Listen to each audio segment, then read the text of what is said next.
and welcome to Bewusst TV. I'm sitting here with David Icke, and this is, I think, my second interview. I was at your place was it 2007 or something, and a lot of things have happened since then. But we have to start from the beginning, so to say, for the audience who don't know you, David Icke. Most people know you, but not everyone. And we have to, for starters, we need to talk about what you are associated most with. That is the reptilian agenda, and that we are divine beings, but we are manipulated from beings that are not from here, or what, and that they are actually the royal family, the British royal family is involved with reptilian beings. How does it work? Crikey, how long you got? It's something that I've been researching is a hardly applicable word in some ways, because to research means to look for, and you do that, of course you do, but after some extraordinary what people would call paranormal experiences in 1990 and 91, my life has become, since then, this synchronistic series of coincidences which have led me to, and even brought to me, really, people, personal experiences, documents, books, and all these different sources that have put information before me in a very coordinated way, like some hidden hand is passing information to you. And it's not just random information, it's information that very clearly, as it comes into my life, has a direction.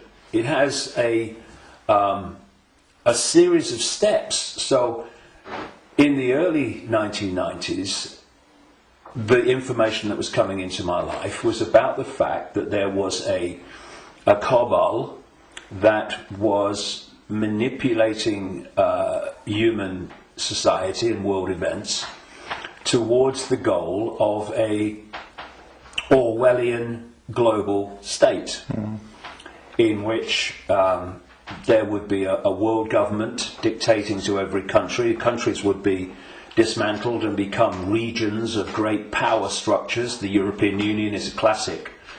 And what we're seeing now with the European Union is the next stage of breaking countries up by destroying them financially, and then centrally dictating financially and in terms of government. And that there was a plan for a global army to impose the will of the world government, a world central bank to impose the cabal's global financial structure and control, and that the plan was for every child at birth to be microchipped as a matter of course. Now that was kind of whoa enough as the information came, and of course with the passage of the years this has been confirmed more and more by the fact that it's happening. Then there was a phase in the mid to late 1990s when, while that other information continued, and has continued to this present day, another, if you like, parallel and connected series of synchronistic situations happened in my life which brought information to me, and this related to the fact that the network of families which go back to the ancient world that are behind this control system I've just described and its ambitions actually take a non-human form, a not just reptilian, though that seems to be the dominant one, but, and I moved on from that too and gone into other levels a bit beyond that. But that there is a non-human force behind this attempt to lock down the world. And then from about 2002, 2003, right to the present day, all these continue. Once they come into my life, these different areas, they continue together. That's why I work 12, 15 hours a day, keeping up with it. But This third phase, from about 2003, was the most important. Because without this, you can't really understand the rest.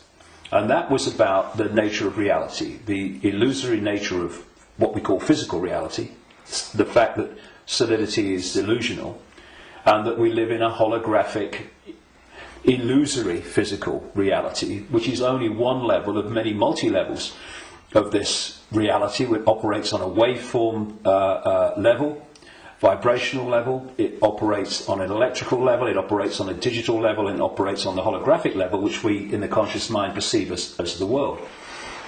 And to appreciate that when I look through my eyes, another illusion funnily enough, which is why when people have near-death experiences, they leave the body and they're looking down on the body with the eyes, but they're still seeing. So, I mean, the scale of illusion in our so-called physical experience is extraordinary. I mean, and we've not got to the bottom of it yet. But it is that when I look through my eyes, shall we say, that people think that they're seeing everything there is to see in the space that I'm looking at. No, they're not. They're seeing a tiny band of frequency called visible light, which is so tiny it is ludicrous. And the rest of what exists in this universe, and even mainstream science would say this, although it's Stone Age science I would suggest, but even it sees this, that the overwhelming vast majority of what exists in this universe, in energy, matter, mass, whatever you want to call it, its different forms, we cannot see.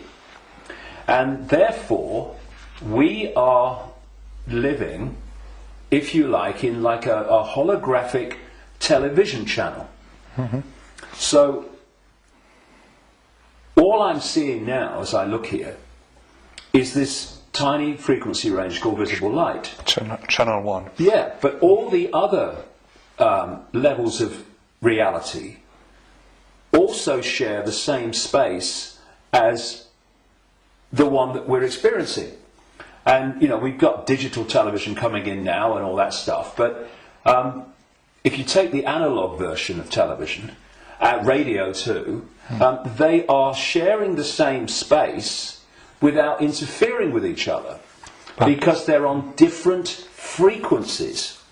And thus, interpenetrating this reality that we experience with the conscious mind, it are all the other realities where very, very different worlds are manifest, and with very different what we call laws of physics.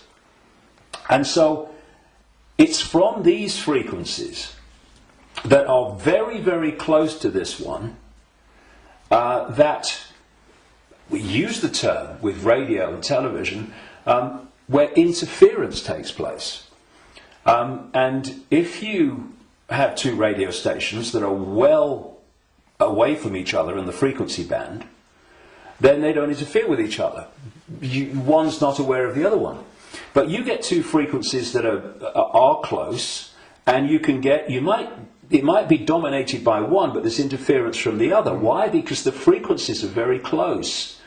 Well, these manipulating entities, forces, shall we say, operate from a frequency band that's very close to this one, but not this one. So but we might not see them, but they might be here. Well, let's give an example.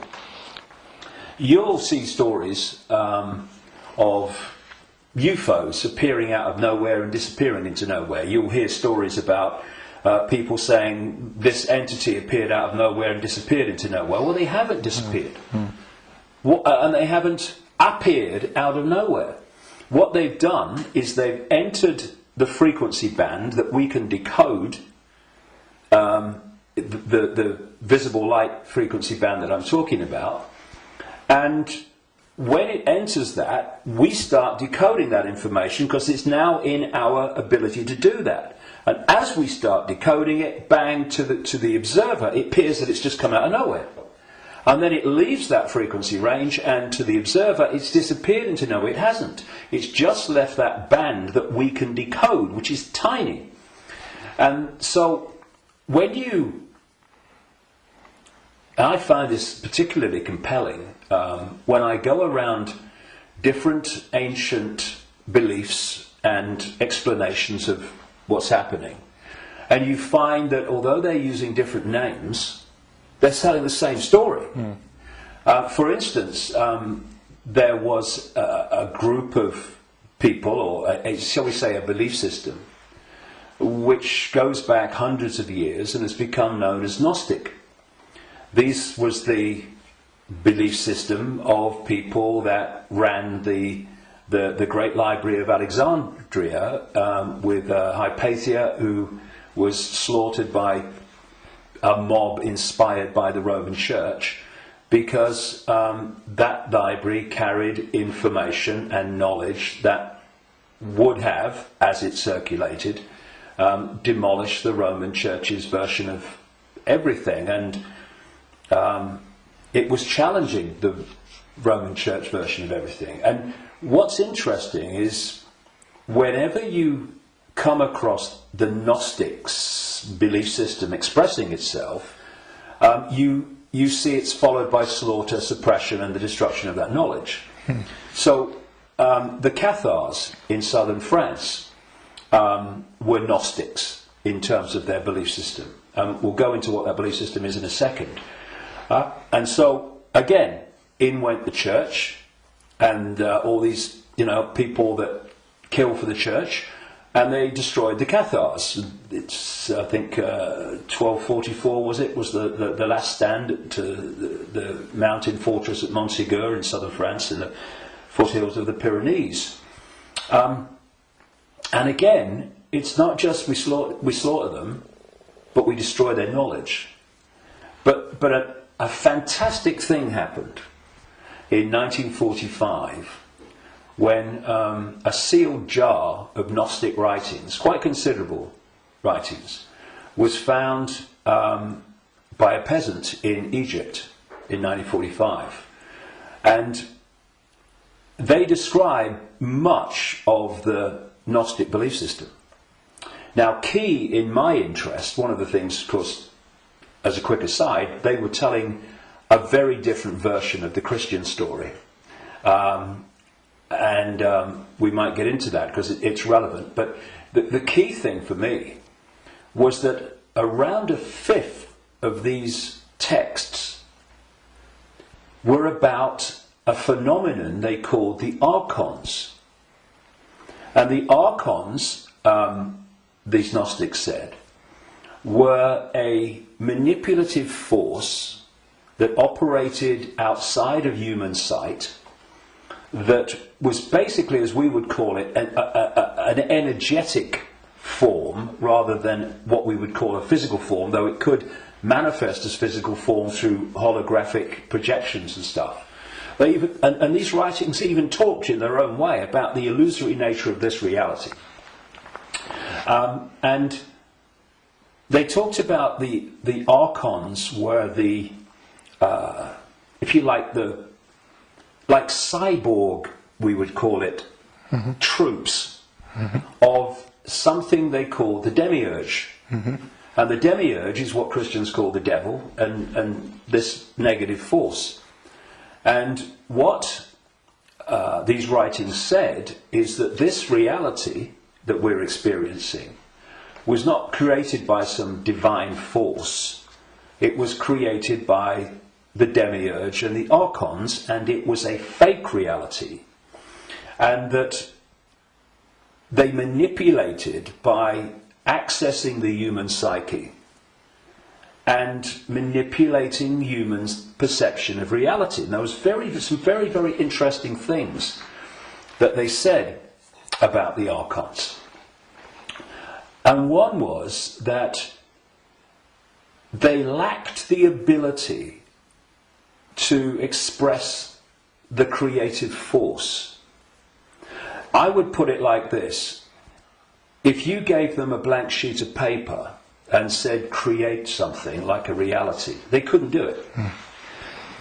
the Gnostic writings say is they're experts at taking something that already exists, like the reality before this hijack, as I would call it, the one we experience now, and twist it. Mm-hmm.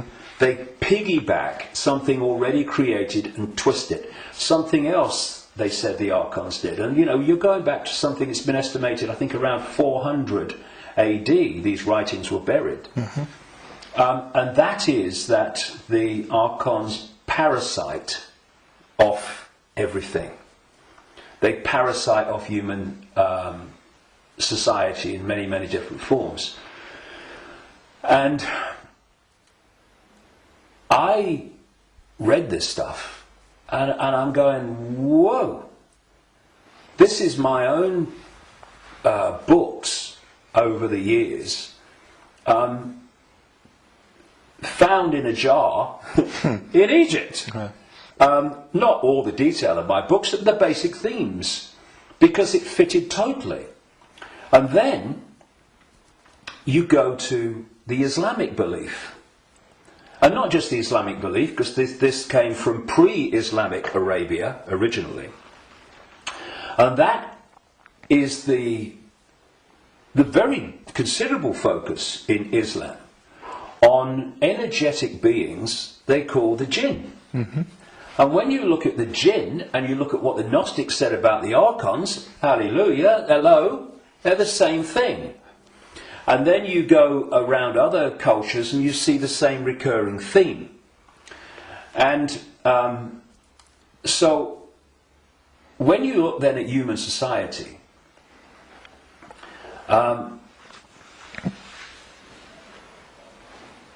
who creates, what is the creative force within human society?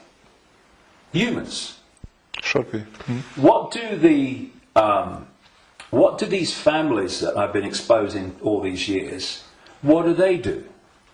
They piggyback off that creative force and manipulate it and direct it in a way that suits them. What do these network of families also do? They parasite off human effort, human labour, human energy, human creativity. The banking system, I rest my case.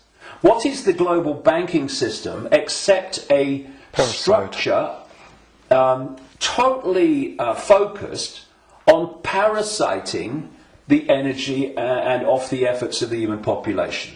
What is taxation in the way that it is today? It is parasiting of human efforts and human creativity.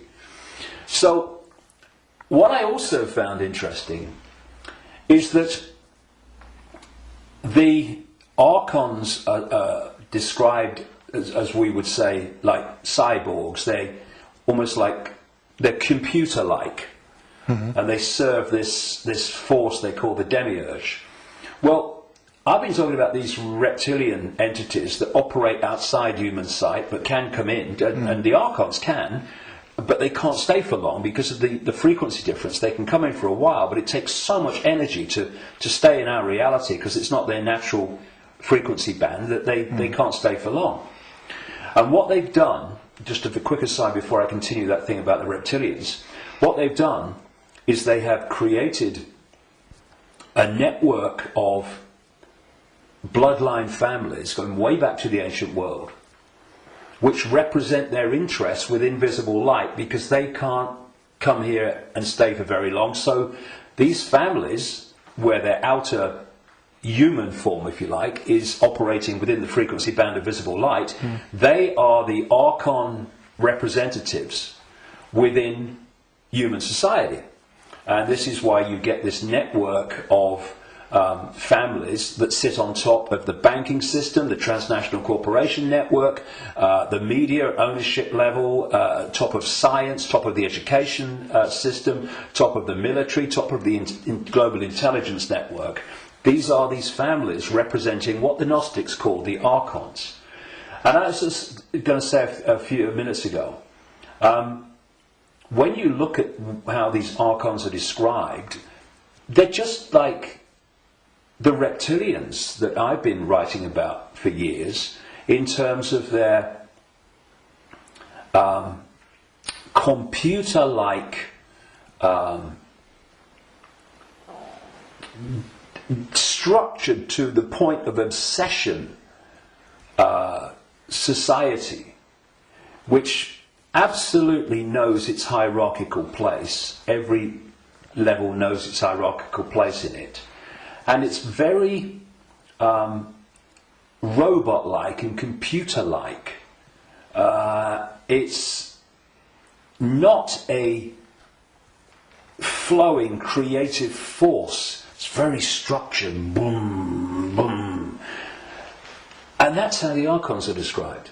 They have no compassion, no yes. I mean, empathy. The only one time I've taken psychoactive drugs in my life was in 2003 in a rainforest in Brazil, when I took a rainforest potion called ayahuasca.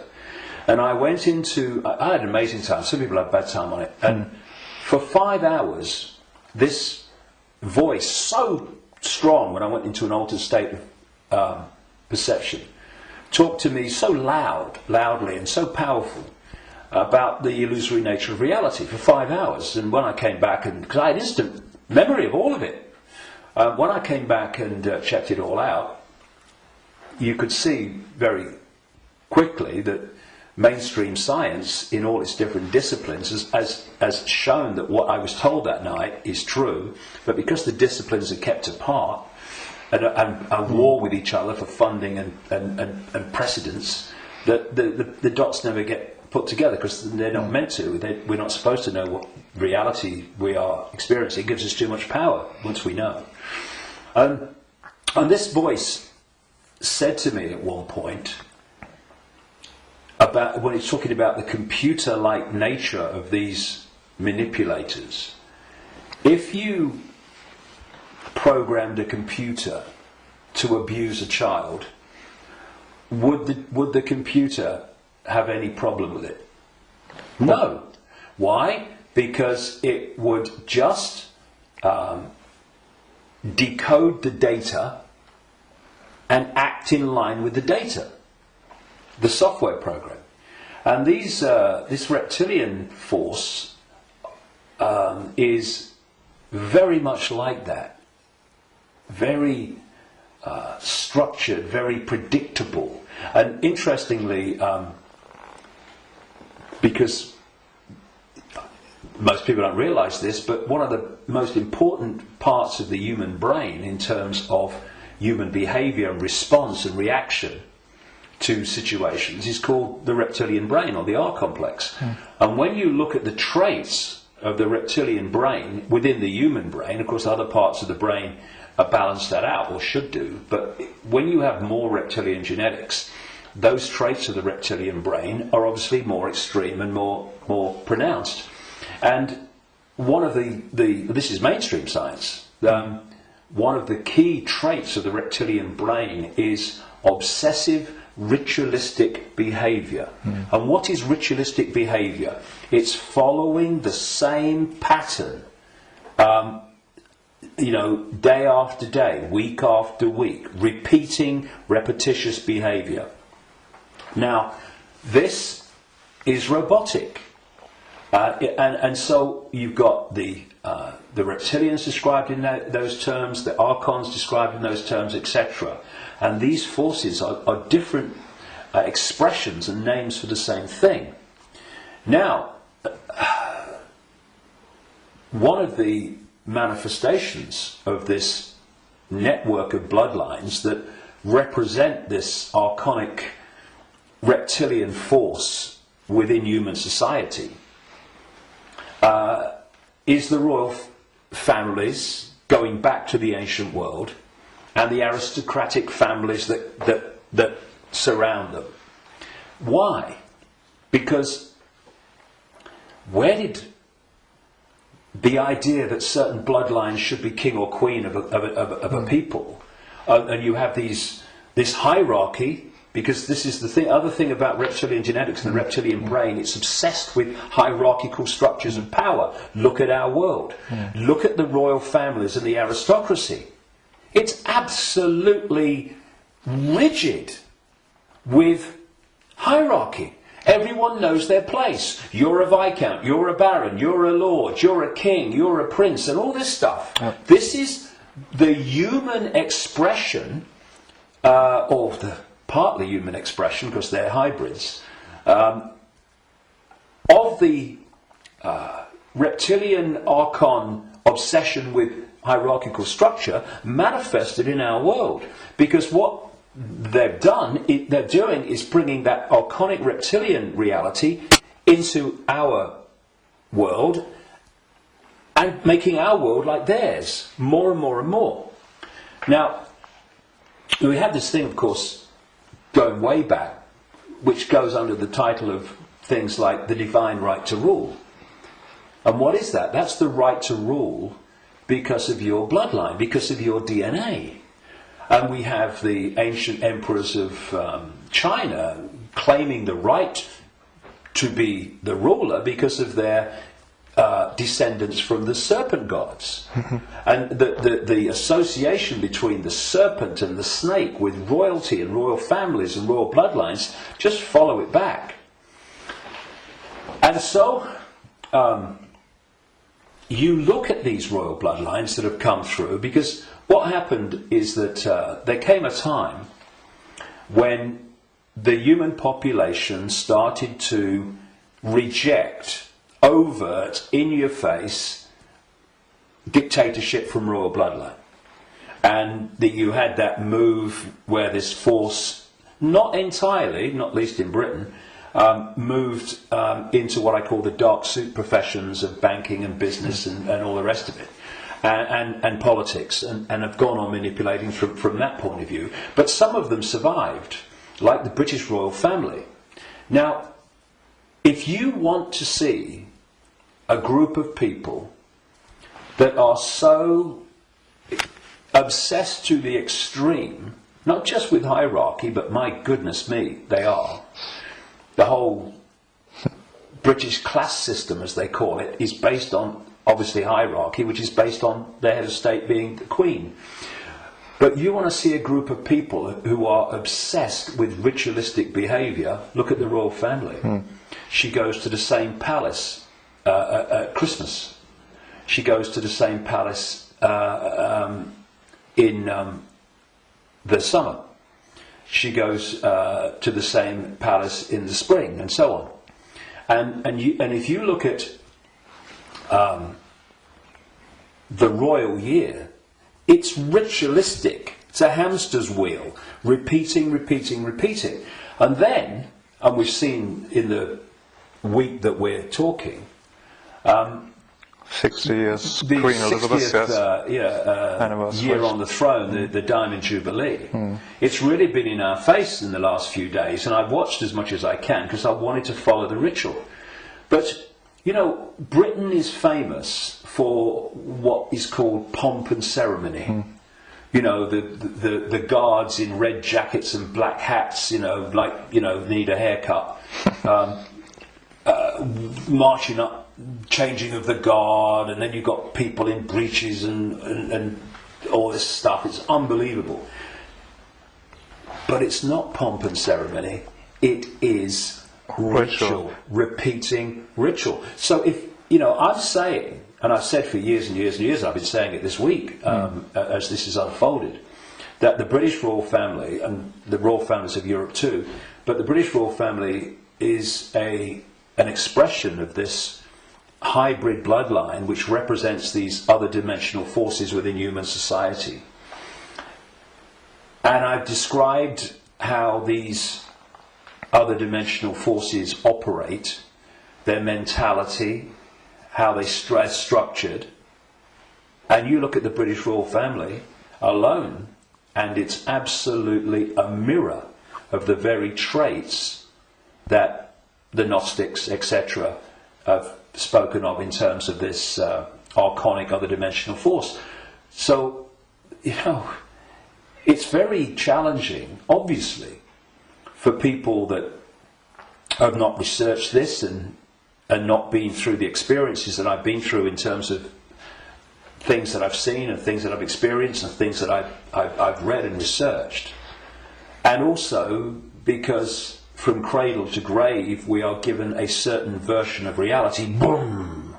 You know, education system, peer pressure, media, all the way through, to actually go and encompass the possibility of what I'm saying.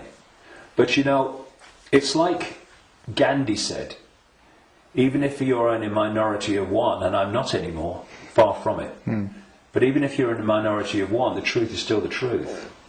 And it doesn't become an untruth because people can't find the capacity to see it's possible. It's just, you know, people say, that's impossible, that can't be done, that's crazy. But what are they doing? They're just looking at something from a certain point of observation. And if their point of observation has been just to take in the programming that's imposed upon us from the first moment we become conscious in this reality, then they'll see it in a certain way and they'll say, that's crazy. But if you spend 22 years researching it, you're looking at it from a completely different point of observation, and to you, it's blatantly bloody obvious. And it's bringing those two points of view together that's the challenge, because what is happening in the world and what's behind what is happening in the world is so massively different, fundamentally almost indescribably different to what we're told is happening, that's the chasm that is probably more than anything else the greatest defence vehicle that this conspiracy has. It is so extraordinary that people think it's not possible, and anyone that talks about it must be crazy. But it is changing. All right. On the other hand, I just wanted to ask that people waking up and people are coming to your lectures now to the thousands, and you have full halls, and you want to do a big event in the Wembley arena with probably thousands of people. So it's important, if you know all these things, that they're pretty frightening, that we are being manipulated for thousands of years. On the other hand, we are divine consciousness, you said, and we just have to change our perception. What can we do now that we know that we are being manipulated? How do we get out of it, and can we get out of it? Well, you have to go deep in the rabbit hole for this, and of course you're constantly going deeper or trying to go deeper, but see, there are many aspects to this. When again you scan the ancient world, including texts that came through to be things like Genesis in the Bible, there is another common theme, and that is that there was an interbreeding. I'm sure it was direct interbreeding, but interbreeding. There was genetic manipulation of the human form. And this is my view, after 22 years of researching this and the information coming to me. Before this force hijacked our reality, humans were very different, and it's so different. I won't call them humans, I'll call them earth people. And they were a heart-censored society, in the sense that, you know, we have this holographic body, and interpenetrating all the different levels of the human form, energetic and holographic, are vortexes that have become known as chakras, wheels of light, as they call them in Asia. Vortexes which interpenetrate these different energy fields. And it seems there are 7 basic ones, foundation ones, many others, but foundation ones, going up through the human form. And this one is the key, the heart. This vortex connects us to way out there, to far higher more expanded levels of awareness than anything else. And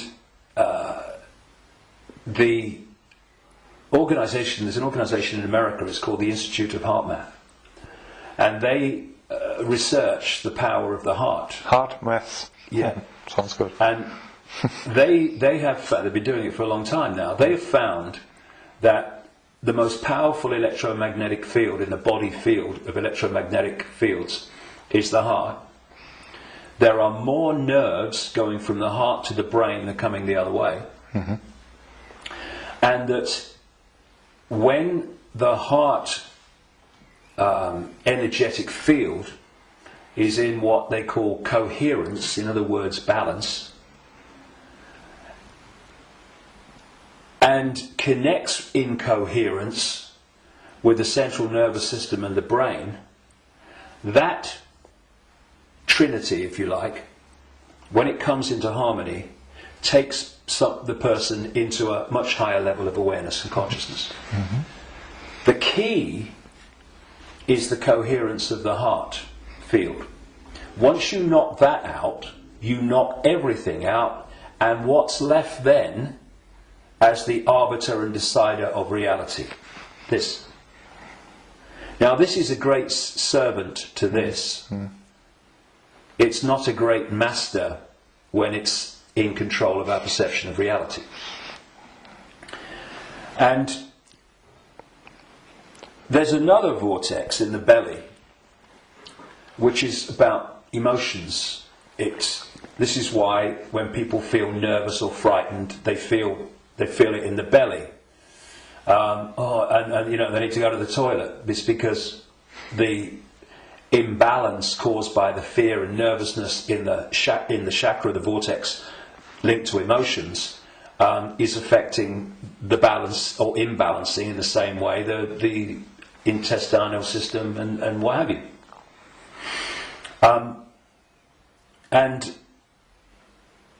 what they've done to pull humanity into a low vibrational, brain dominated perception is they've moved the point where we interact with reality from the heart to the belly. Hmm. They've done it genetically because, as I said in my last book, Remember Who You Are, I'm saying that on the level of human DNA that they call junk DNA, which is anything up to 98% non-coding DNA, they call it junk DNA because they don't know what it does. Well, some cutting-edge scientists, not least in Russia and some in America, are pointing out that actually within so-called junk or non-coding DNA is a language, and it's a very it's a language that you can see and you can uncover, and it operates very much like human language. It has many of very closely the traits of how human language is sequenced. This is how this language, as they call it, within so-called junk DNA is sequenced. And they're talking about the fact that the human language, which is what? Vibrational fields. That's what it is. We hear the words, but only when the brain decodes them. Mm. What's passing between me and you now is not the words and what people are hearing. What's passing between me and everybody is not words. It's a vibrational information field generated by my vocal cords. Mm-hmm. People are only hearing the words when they decode that information.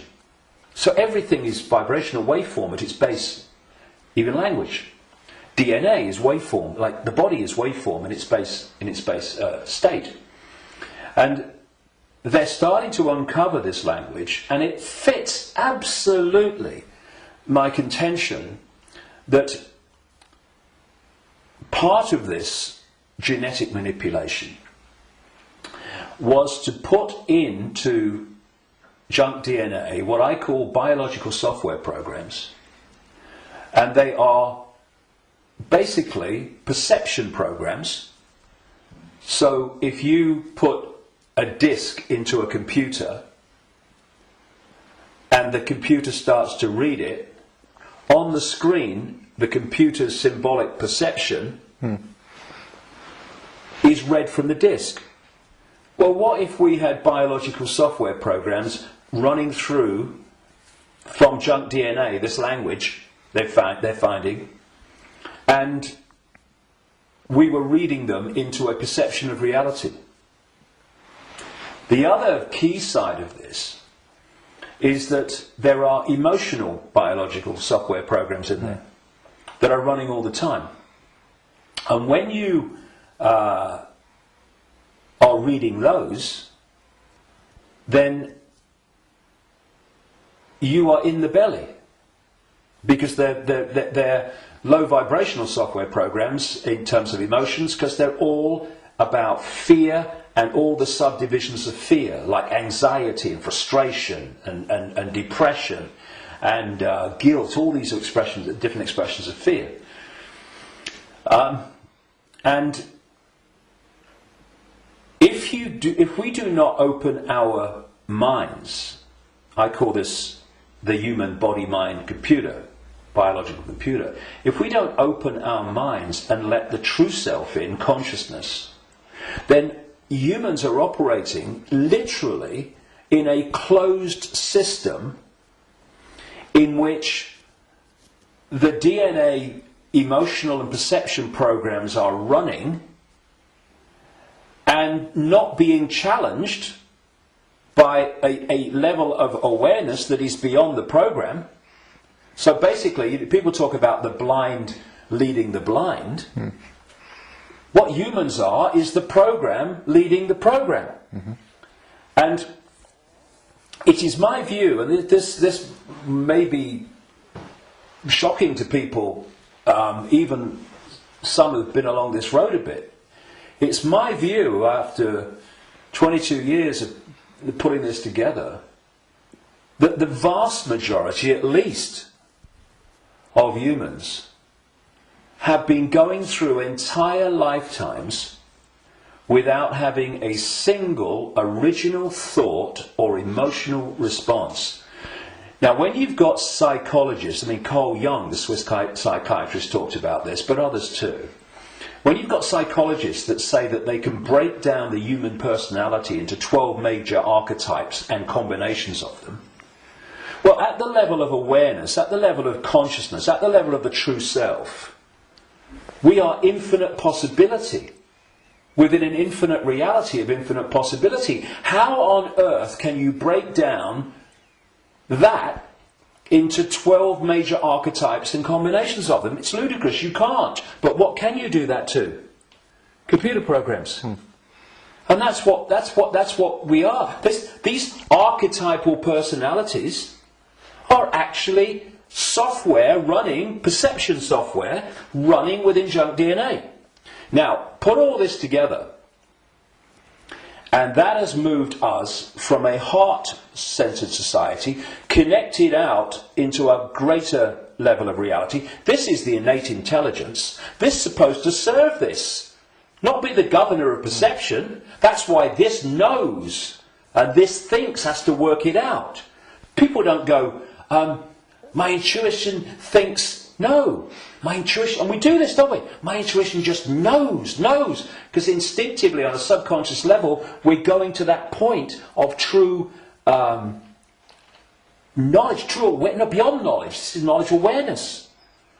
But what's happened is our point of interacting has gone from the heart-centered society. And if you're coming from this, and this innate awareness, this innate knowing, this innate understanding that everything is connected to everything else, then you manifest from that a completely different society to the one that we have. What's the one that we have? They've moved it into the belly. Humans now, gold. I've got a cough. It's not the cough that carries you off. It's the coughing that carries you off. Now, they've moved it into a belly society. where does human response come from, overwhelmingly, to events that we face? The emotions. It's an emotional response. It's an emotional reaction. It's not a heart reaction, overwhelmingly, though of course it does happen. It's an emotional reaction.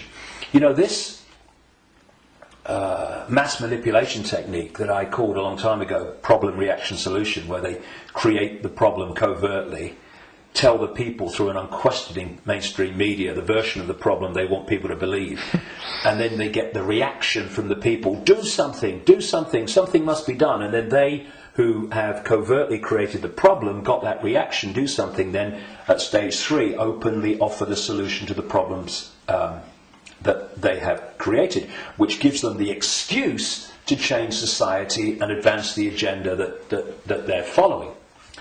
Now, it's not problem, go into the heart, look at it from the innate intelligence of the heart. It's not even problem, have a think about it, do a bit of research, see what you think. It's problem, reaction, solution. It's the manipulation of an emotional response, an emotional reaction. And what they're doing all the time is manipulating an emotional response to get support or to justify what they're doing. So, for instance, they'll tell you that Gaddafi was killing his own people and what have you, because they're looking for an emotional response. Oh no, we've got to stop him killing his own people. What they don't tell you, of course, is that the rebels were actually put in there, funded and armed by the NATO alliance to cause the problem. And then when Gaddafi's troops start reacting to what they're doing, shooting back at being shot at, then suddenly, oh, look, Gaddafi's killing his own people. Reaction, oh yeah, we've got to stop it. So this is happening all the time. You know, 9/11, ooh, that was, look at 9/11. And those horrific pictures and the towers coming down. Did that take us to here? No, it took people here. And from this gut, what would you say? Gut reaction. You know how many? People say, "What does your heart tell you? What does your heart tell you?" Right? But how many times, instead of going, "What does your heart tell you?" what do we say? "What does your gut tell you?" Emotional response, emotional reaction. And so what they've done is moved us. Not all of us, not everybody, but the vast majority. They've moved them from the heart, high vibration, which they can't touch. Yeah. If we're in the heart, we're untouchable. It's like Radio 1 trying to impact on Radio 2. Can't be done. They're terrified of us going into the heart because it's over. So they move us into their stadium vibrationally. Because not only do they manipulate human response through emotion, they feed off human low vibrational emotional energy. They've turned us into their energy source, because they're an energetic source basically at their core. Well, we all are, but they're much more energetic than we are, because we're much more aware of the holographic, the so-called physical. And so when we eat food, we think we're eating physical food. There is no physical. We're eating holographic food. But the foundation of that food, which we decode into some kind of illusory solidity, is actually a waveform information field. All that these entities do is they feed, they get their energy source, not from a sandwich and a cup of tea, but directly, energetically. They absorb energy in its waveform. And so when we generate low vibrational human emotion, that emotion is resonating within the frequency. That's why we can't see it. We can feel emotion, but we can't see it. Because it's vibrating within another frequency band beyond visible light. And that's the frequency band that these archons, reptilians, overwhelmingly operate in. So every time we generate fear and all its offshoots, we're feeding them energetically. So you get a war, a 9/11, a global war, and you get an economic crisis where parents now in Greece are giving their children away or selling their children because they can't afford to feed them. Can you imagine in that one incident with one set of parents how much is generated here emotionally from the horrific? I can't even think about it. Imagine what it must be like. And that's just two parents. You get that operating. Look at the world. Look at the world every day. All over the world, in all its different expressions, how emotional energy is being generated and produced by the circumstances that society has been structured to create. It's an orgy of energetic vampiring.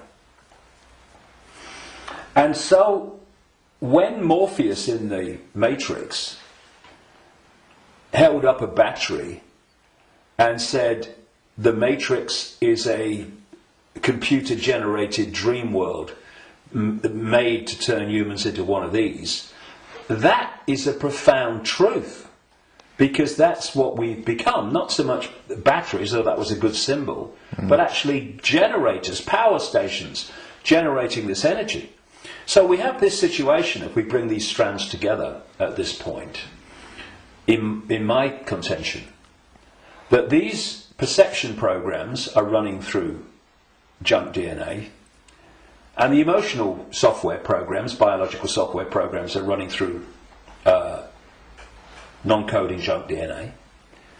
And as those programs are running, and as society is structured so that it generates situations, in computer terms, data, that trigger those programs and bring them to the surface where they're more impacting upon our behaviour and responses, you are locking humanity into this closed system where the program programs the program, and you're also pulling people from the heart, high vibration, down into low vibrational belly emotional vortex, which is pulling humanity into the predator's vibrational stadium, and in doing so they are able to trawl and vampire the energy that emotional state and response is constantly generating. Now, I've talked for a long time from your question, what can we do? Because that background, I suggest, was fundamentally necessary. So what do we do? What can we do? It might sound trite and all the rest of it. I mean, because what we've got to do, of course, is we've got to stockpile weapons. We've got to create human armies to fight against them. And we've basically got to try to do all the things to them that they do to us, right? And where does that take us? First of all, it makes us them. And secondly, if we go down that road, will do what? Will produce more and more and more of this low vibrational emotional energy in the hatred and in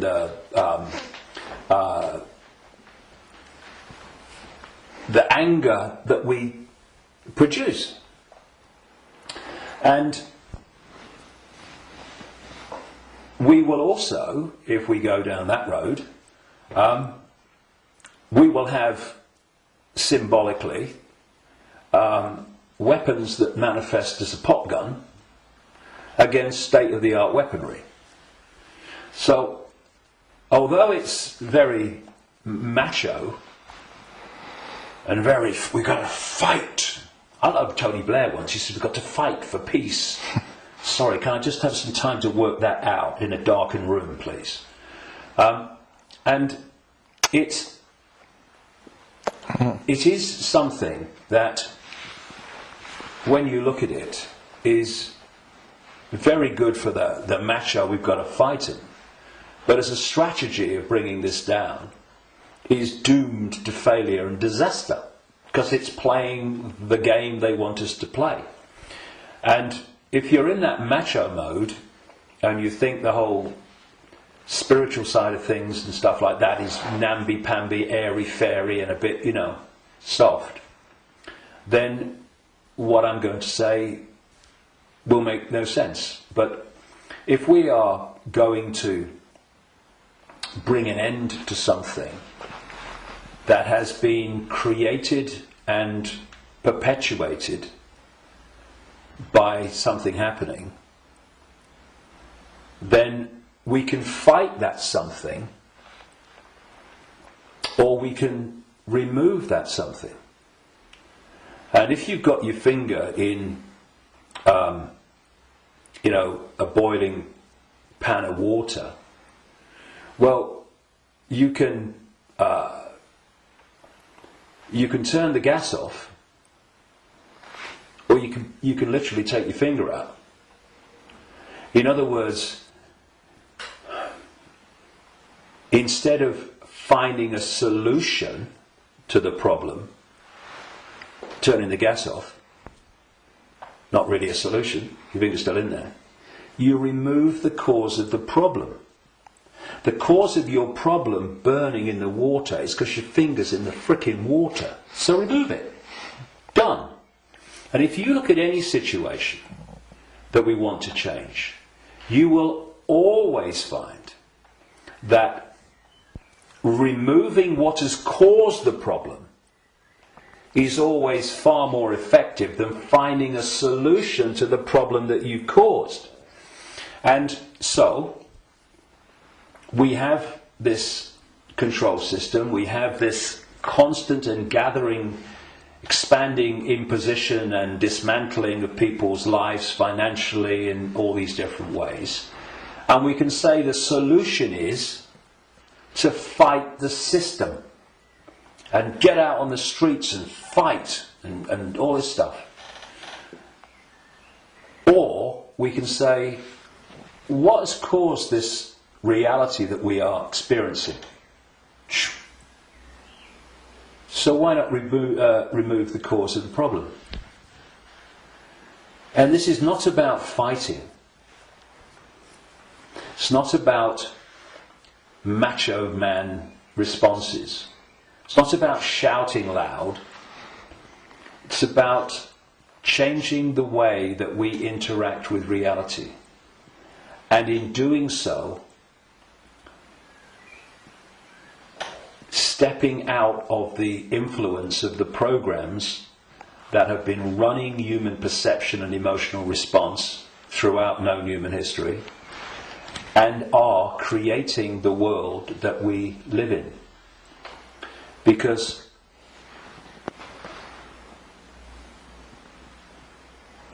if I go back to what the Gnostics said about the archons, they have no creative energy. They can't make things happen.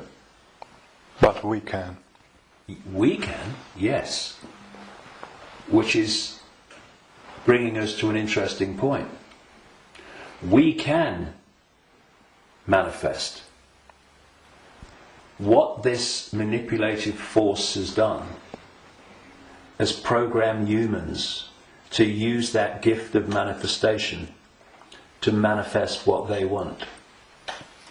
And so, if we manifest from our perceptions of reality, then manipulate their perception of reality, and they'll manifest what you've manipulated them to perceive as reality. So, I see people challenging war and conflict when their own lives are full of conflict. Now, we live in a holographic reality at this conscious mind level, and there's a very unique and fascinating trait and characteristic of holograms and holographic reality. Every part of the whole is a smaller version of the whole. So if you take, for instance, in the holograms that you buy in the shops, if you take the waveform holographic print, which is on the print in waveform information,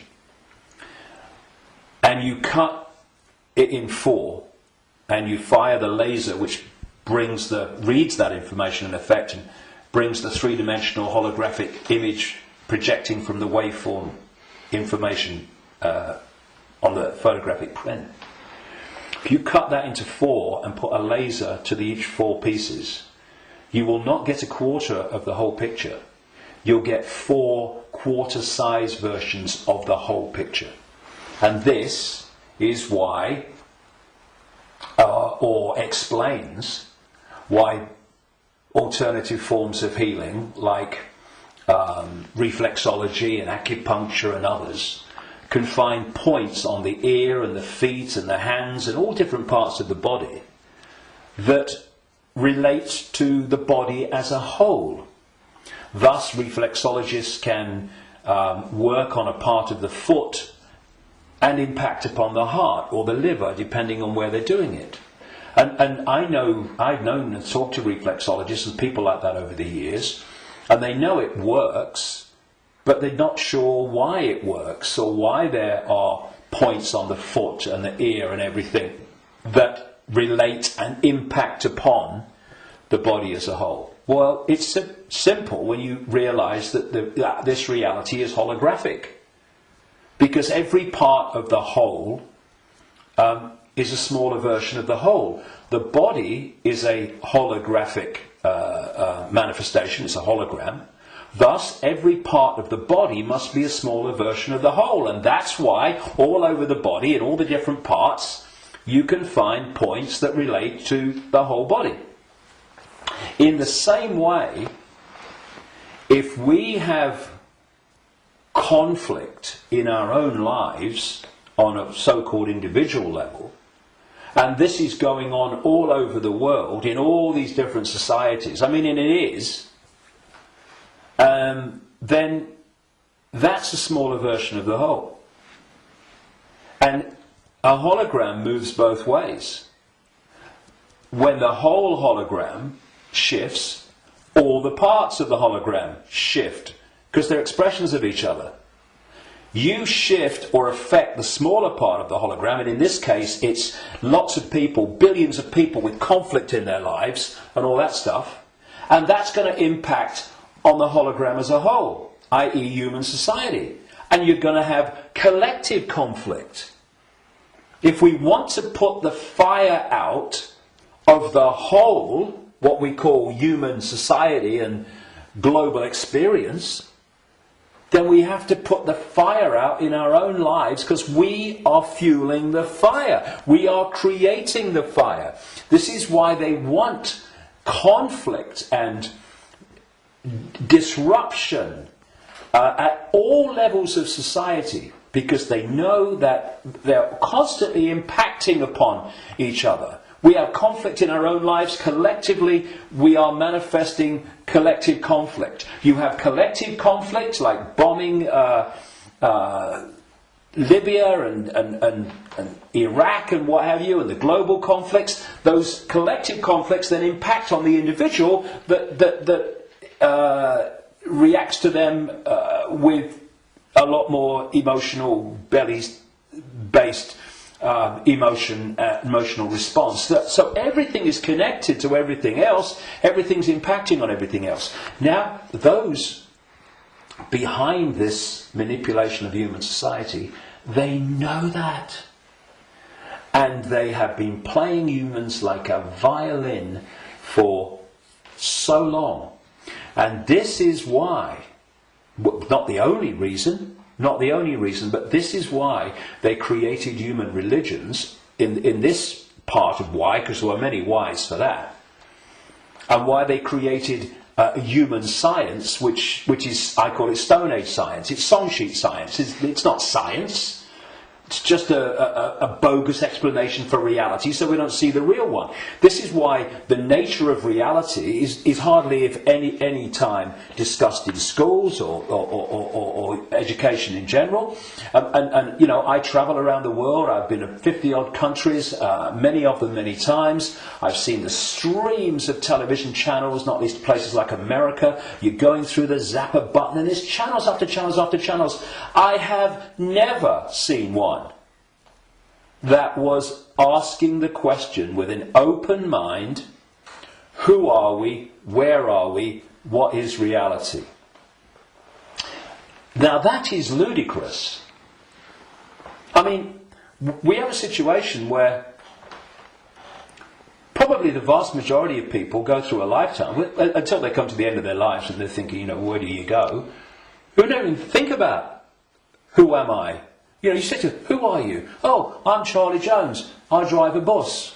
And they'll tell you your family history, they'll tell you their life history and all that stuff. That's not them, that's their experience.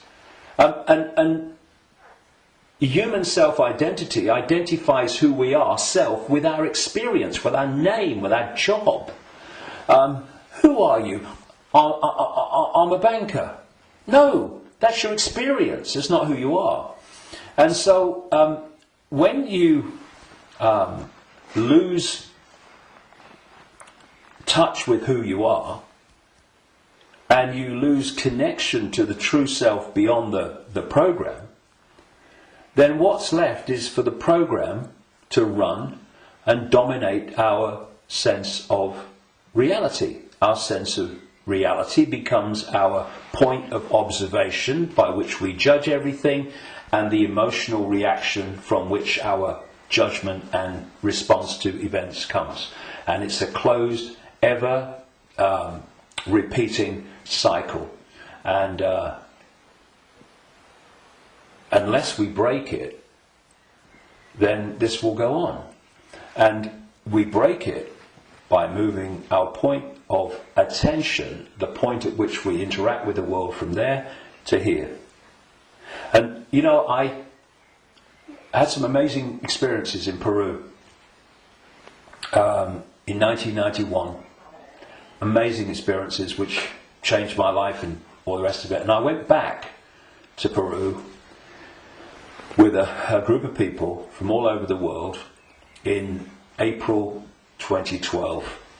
And we went around Peru, and we went to Machu Picchu, and this place where I had my amazing paranormal, extraordinary experience in 1991 called Siustani, near a place called Puno, and Lake Titicaca, the highest known Buga lake in the world. And this group, all of us, were going around these places, and what these places were heart places. Mm-hmm. When you went there, you interacted with them from here. And the behaviour of the group and the demeanour of the group was laughter and joy and happiness. Then there was one day, and this really, you know, I've been aware of all this for a long time, but you know what it's like. Sometimes you have an experience and it goes bang in your face. And there was one day towards the end of the trip where we went to a place called Kiwanaku, just over the border in Bolivia. It's an ancient site, very famous ancient site if you look at the history and accounts of South America.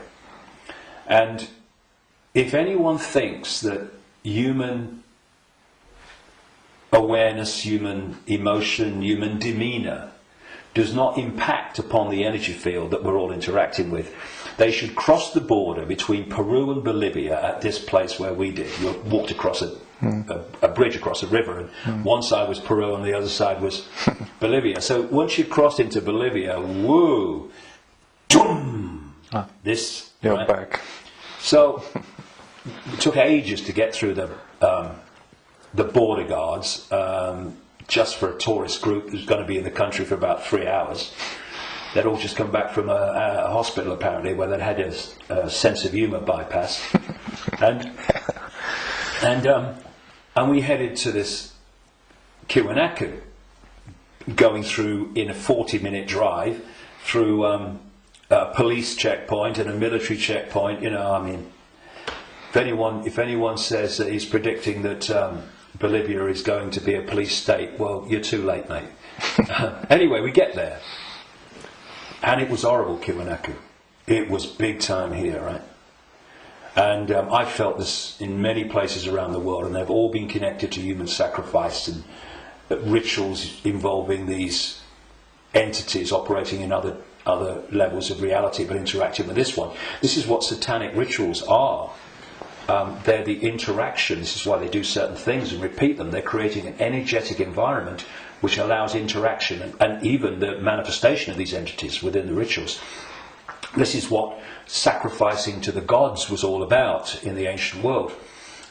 Because when you sacrifice someone, the people doing the sacrifice, they drink the blood and eat the flesh, which is what this whole Roman Catholic thing is really about.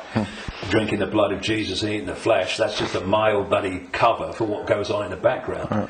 But on the other levels of reality, while this is going on, these entities, perceived as the gods, are feeding off the terror of the victim. Right? This is sacrifice to the gods.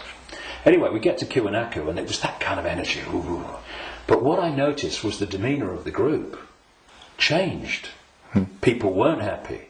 They were not in a good space. And there was this lovely guy, Mark, a lovely Irish guy, and the change in the behaviour of the group was so pronounced that on the way back, which we got back into Peru, where everyone started getting a bit happy again, I asked people if they wanted to go on the microphone on the bus and explain, their experience. And Mark said, and Mark was a lovely, lovely guy, all laughing and dancing and all the rest of it, all the way through Peru. And he said, when I was at Kiwanaku, he said, I just wanted to shout abuse at anyone that got in my way when I was trying to take a picture. And I just felt so different.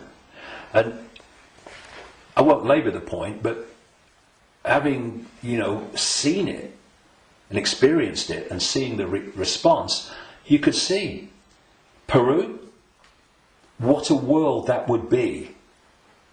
And then Kiwanaku, the world that we have today. And we really got to move to here. And I would say to people, it's a challenge in this world, because virtually everything in this world is designed to push you here. So when you're responding from a belly emotional point of view, and you can do it with your mind, with your consciousness, you just move. It's moving your point of attention. That's what it is. You move your point of attention, and you move it here, and feel that point of attention here, not here, and you'll see the situation you face. I know because I've done it myself, and I've talked to others about doing it, and they have, and they say, yes, it does work. You get to bring it to here. A situation that you're facing looks very different here to here, and vice versa.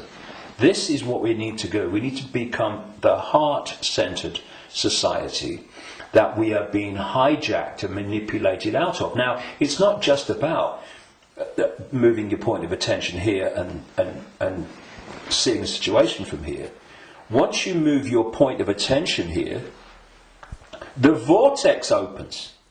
Because now you're interacting with it, with your own awareness, instead of interacting in a way that's dominated by this emotion. And when that opens, what comes through that energetic channel is innate intelligence, innate insight, innate knowing. And suddenly you're seeing the world and getting insights into things, and you're seeing what is happening as it is, and not as this is programmed to see it. And this is programmed to see it. You see, the brain, isolated from the heart, works in unison with the emotional chakra, and these two in unison, crikey, they're a bloody nightmare. Look at everything about human society that you don't like. These two buggers working in unison are where it comes from.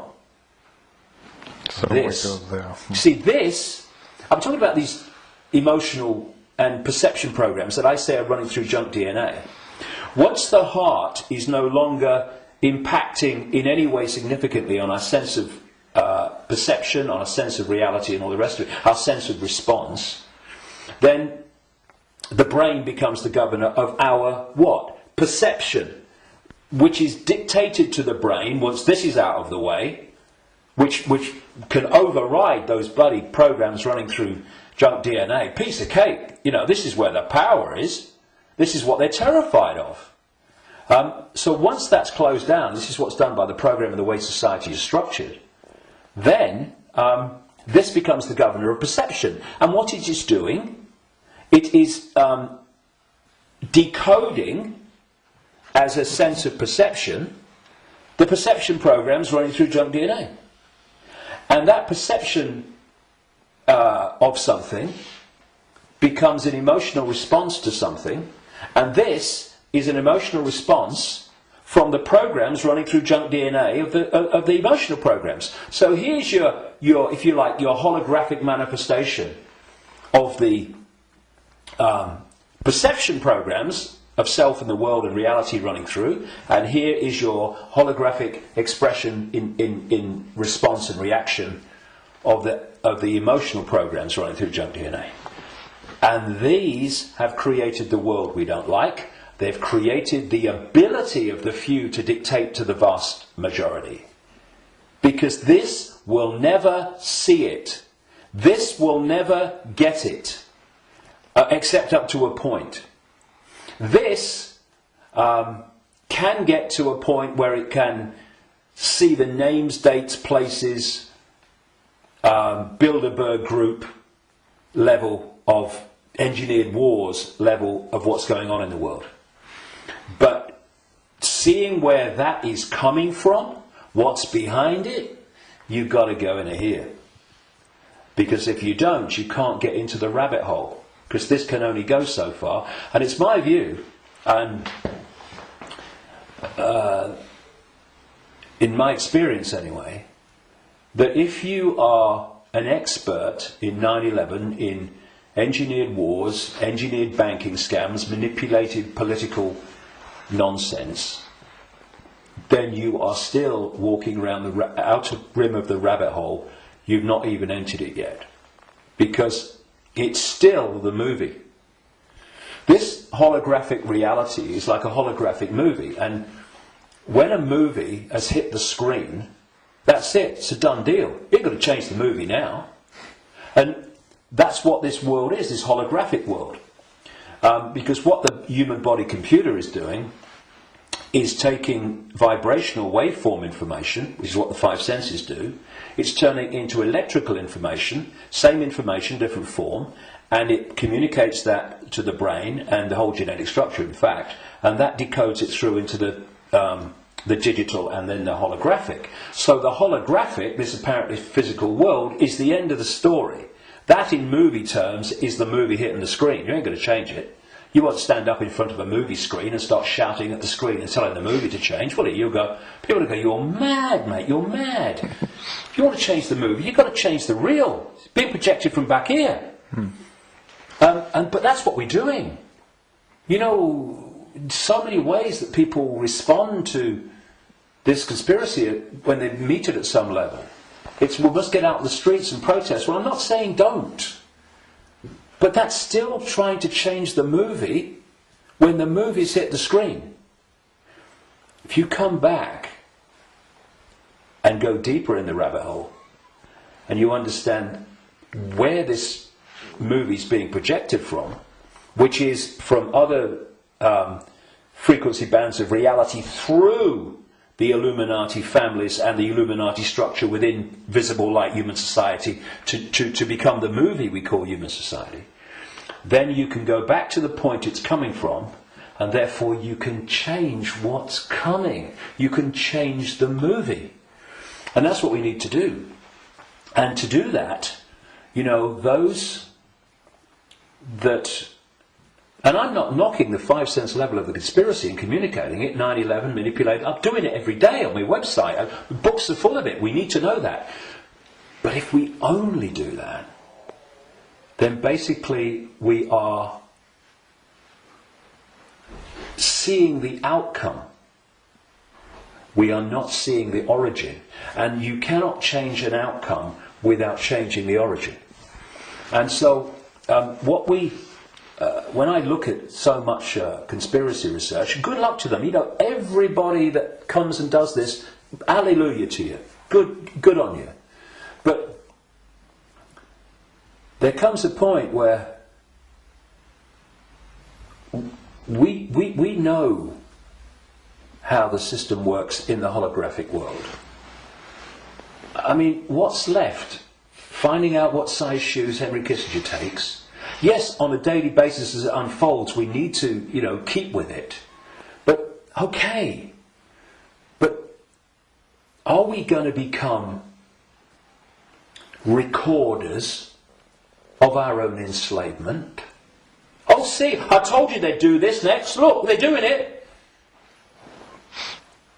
If we do that, we've moved from not knowing that the prison's being built around us to seeing the prison being built around us. But there's a common theme between the two of them. The prison's being built around us. And that's fine if people want to do that only. I'm not saying don't do it, but to do it only and ignore where it's coming from, therefore the solution or the removing the cause of the problem. The people who only do that will record and record and record and record their own gathering enslavement and the enslavement of humanity until we wake up. Would you come with me, sir? I ain't waiting for that. We need to change where it's coming from. And for that, there are some major challenges for those in the conspiracy research arena who are dominated by a sense of patriotism and dominated by a sense of a religion. Because patriotism, in the sense of, I'm not saying don't, love your country and love your culture, nothing like that. But patriotism, in the sense of self-identity, I am an American, I am an American patriot. No! That is your experience. What you are is infinite awareness. All that is, has been, and never can be. All possibility. Having that experience. And I'm a Christian. No, you're not. That's the belief system you have chosen to take on as your persona. But it's an experience of being a Christian. It is not who you are. And if you self-identify with being a Christian or being a Jew or being a Muslim or being a Hindu, again you are in a self-identity which is self-identifying with something that's not you. And also, and this is in terms of getting to the origin, it means that you are not going to go, I've come across this all the time, me. I mean, I'm the guy that people in mainstream society, they see conspiracy researchers of the 5 sense nature as extreme and crazy. A lot of them see me as extreme and crazy. Because if you think that all you need to know about life and reality is between the covers of two covers of a book written by who knows when, in who knows what circumstances, the Quran and the Bible and all the rest of it, then and what that tells you are and reality is and how it all works, you ain't even gonna begin to go down the rabbit hole into the areas that we need to understand. Because if you do, you immediately realize that your religion is part of the conspiracy. I talked earlier about the archons and this demiurge that this like devil figure, as Christians would call it, that the Gnostics talked about in their texts.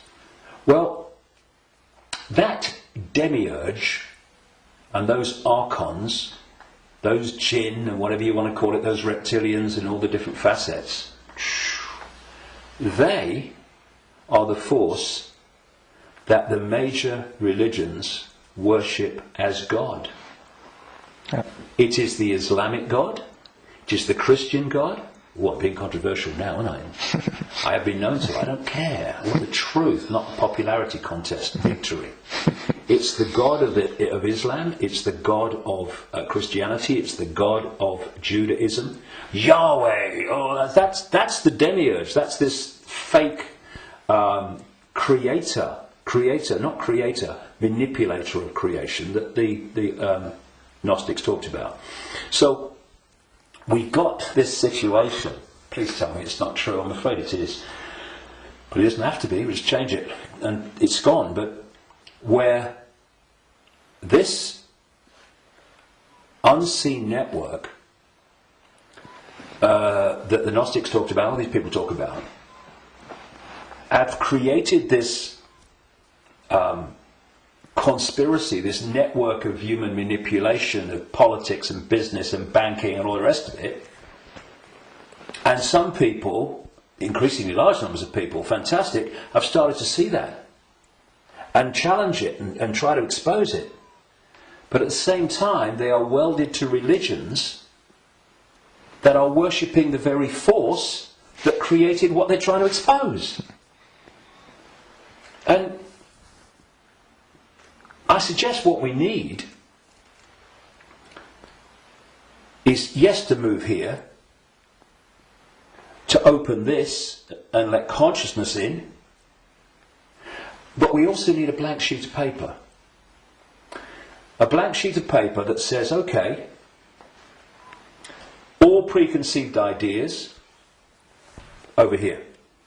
All preconceived beliefs and perceptions of reality over here. Now, from this point, what goes on that sheet of paper in terms of my perception of reality comes from information, comes from innate knowing, does it feel right, and comes from it standing up on the basis of credible information and intuitive knowing. Now, some of these preconceived beliefs, they might be able to be put back. Maybe, I don't think many will. I don't think any will, really, but they can be. But they're not there on the sheet of paper dictating reality by reflex action. Now, David Icke, he talks about shape-shifting reptilians. He's mad. It's not possible. No, you do not believe it's possible, and thus you are dismissing what is absolutely explainable, not because you've researched it,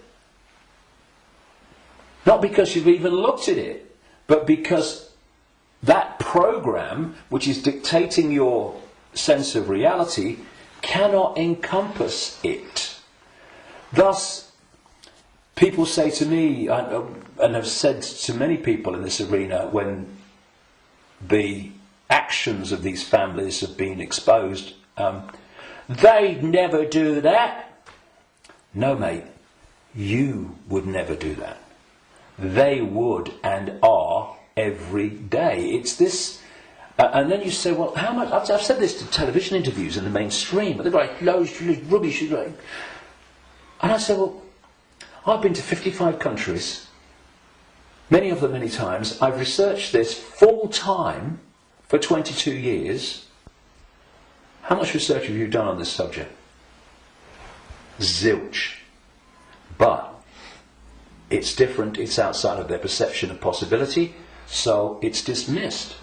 And this blank sheet of paper lets anything in so long as it justifies its place on the paper. And when you do that with an open mind, you don't say, I'm a Christian, so I don't criticize Christianity. You go, I'm going to look at Christianity and what I've believed up to this point from a detached perspective and see if it stands up. I know a guy in America who set out many decades now. He was a real avid Christian, and he set out to prove the Christian story was true. Jesus existed and all this stuff. And very soon after this, as he started, I'm going to show it. Of course, what he realised very quickly is the evidence is all the other way, and he became a conspiracy researcher because then he's going, well, nothing of it. If I've been duped on this, what else am I being duped on? And then the dominoes start to fall, and you start to see the greater conspiracy. But he had an open mind enough to see that when the information was going in a certain direction, he was willing to go with it. But a lot of people that are welded to religions, they don't want to look at the information. And you can be a religious believer, and you can go to the 5 sense level of the conspiracy, because you can say it's Satan and Jesus is coming, and it's Armageddon, and it's the end times and all that stuff. You can do all that from a Christian perspective, but you ain't going to get in the rabbit hole. To do that, all those belief systems have to go, because they're there to censor the true self.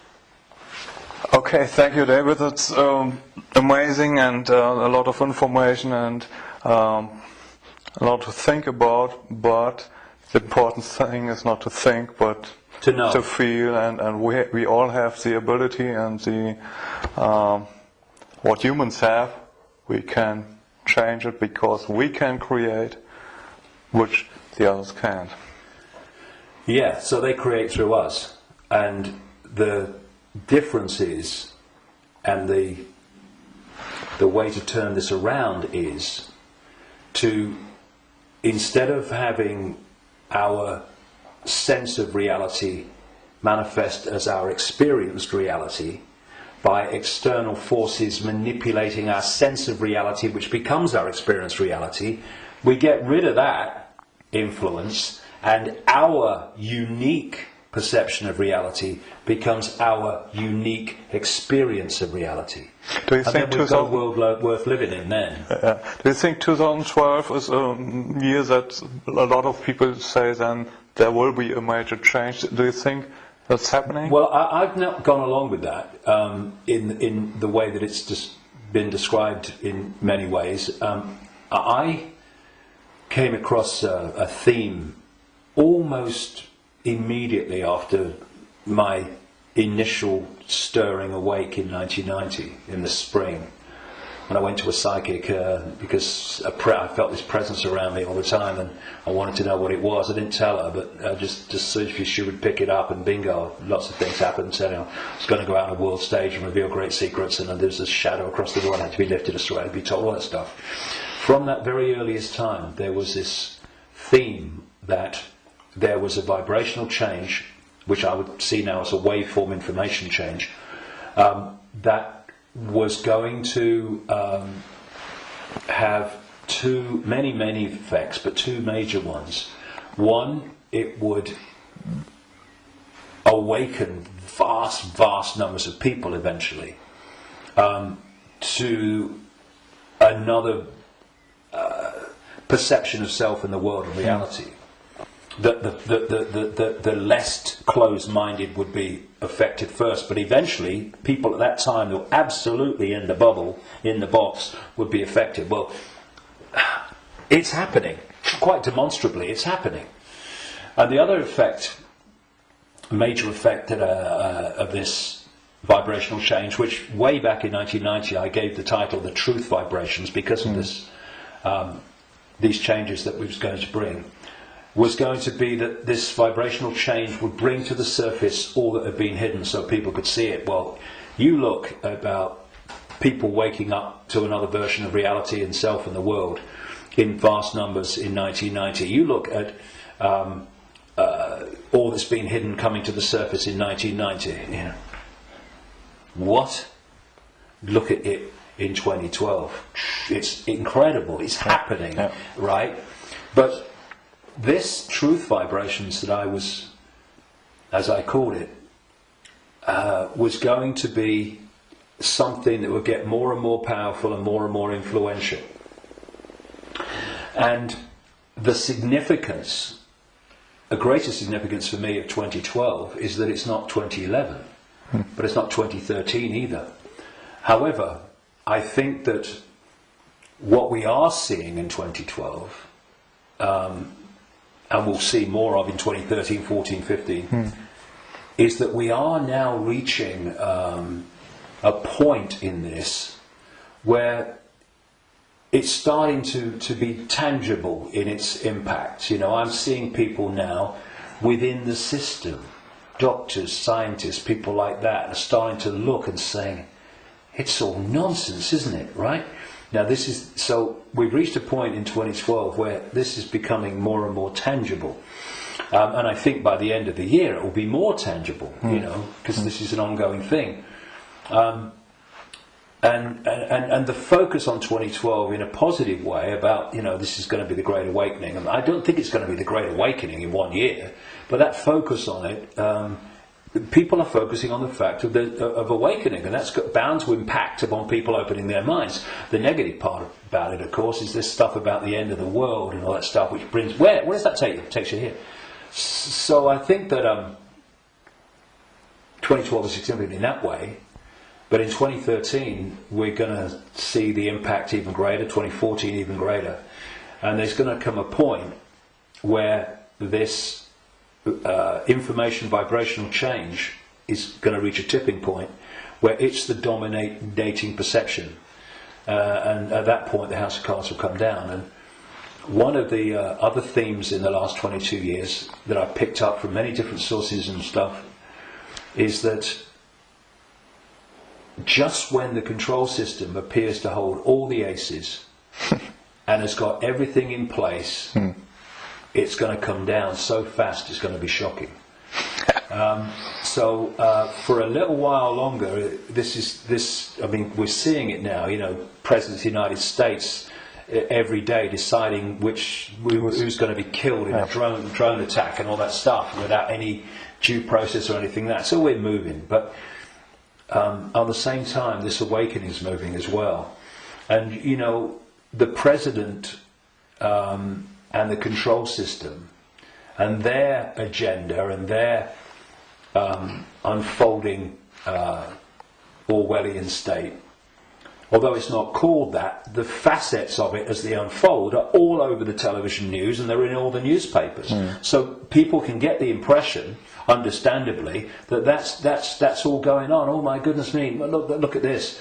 What's not in the papers, what's not on the television, for obvious bloody reasons, is that this is this quiet, well, in terms of people like me, as loud as I can bloody be, awakening, but a quiet awakening with most people is gathering and it's growing, and it will eventually be like a tidal wave of change and bring an end to this bloody nonsense, because the power that is used to enslave and manipulate us is merely the power we give away every day. When we stop doing that, there's a very loud bang and the House of Cards comes down.